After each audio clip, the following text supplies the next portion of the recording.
fermento químico, ele tem duas ações. A primeira, quando eu coloco ele em contato com o líquido, ou seja, quando eu misturo o fermento à massa.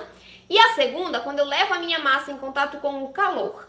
Então, quando eu tenho o fermento em contato com o calor no meio líquido, ele vai fermentar, certo? Se eu tenho um excesso de fermento na minha massa, eu coloquei ali na massa, misturou muito bem aquele ingrediente e aí eu levei para assar. Quando eu levo para assar, meu forno já está pré-aquecido, eu já tenho calor ali, o meu fermento já vai crescer, já vai desenvolver. O que acontece? Se eu tenho excesso desse fermento, ele vai crescer muito mais rapidamente, concorda? Né? Se eu tenho muito fermento ali, o meu bolo vai desenvolver, vai fermentar muito mais rápido. E aí a gente tem um problema. Lembra que eu te falei que a gelatinização dos amidos, que é o que vai formar a estrutura ali, a coagulação das proteínas também, é o que vai dar o suporte, a firmeza para a nossa massa, elas acontecem a partir de uma determinada temperatura.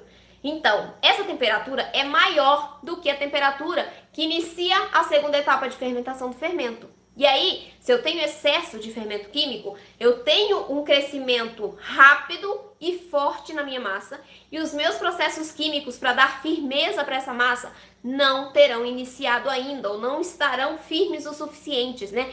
Não terão acontecido na massa inteira de maneira eficiente para manter aquela massa em pé.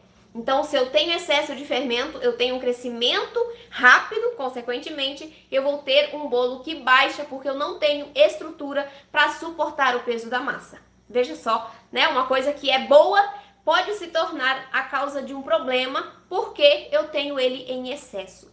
Então, aquele ditado vale, né?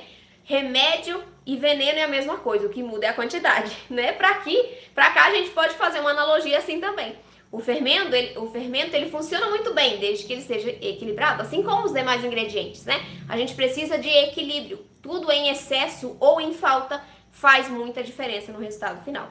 Então, o excesso de fermento pode fazer seu bolo baixar sim e também, consequentemente, ficar embatumado.